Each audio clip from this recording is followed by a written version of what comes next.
panneau officiel juste derrière moi. Edradour Distillery.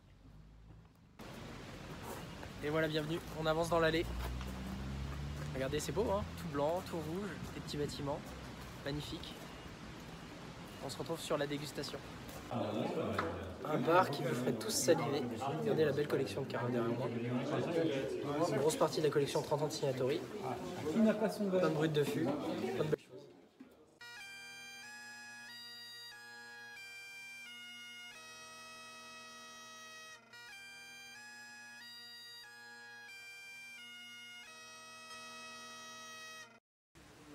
Bonjour, ce matin nos cavistes affinent leur sélection pour vous trouver le plus beau des fûts.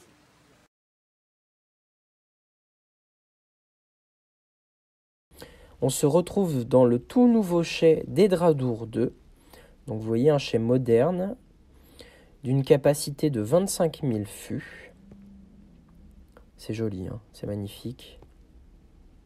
Et c'est très grand. Alors là, Étienne nous explique que les fûts qui ne sont pas peints sont des first fill, c'est-à-dire des fûts de première utilisation. Et donc là, en pleine ouverture, pour pouvoir goûter ce fût-là, qui est un Glenord de 2011. Voilà comment on ouvre un fût. Hein.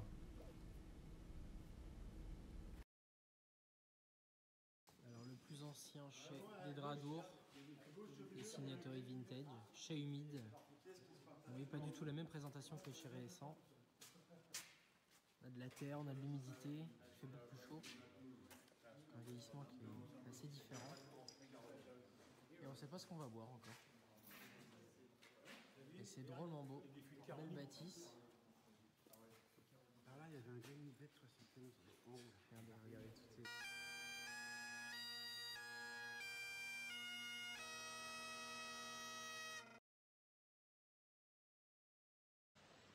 On va pouvoir aller voir le cuivre, l'alambic, les cuves, le wash, toutes ces étapes importantes de la fabrication du whisky. Donc Edradour qui sort tout juste de travaux.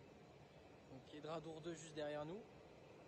Donc on va visiter toutes les nouvelles cuveries, puisque l'ancienne partie fonctionne très peu maintenant. Ils font à peu près 300 000 bouteilles à l'année. Donc vous voyez, c'est assez peu. Hein. Alors c'est la fabrication du wash devant nous. L'orge maltais broyée, mélangée à l'eau bouillante sortie du fleuve Edradour, va commencer à travailler avant de pouvoir aller en cuve de fermentation.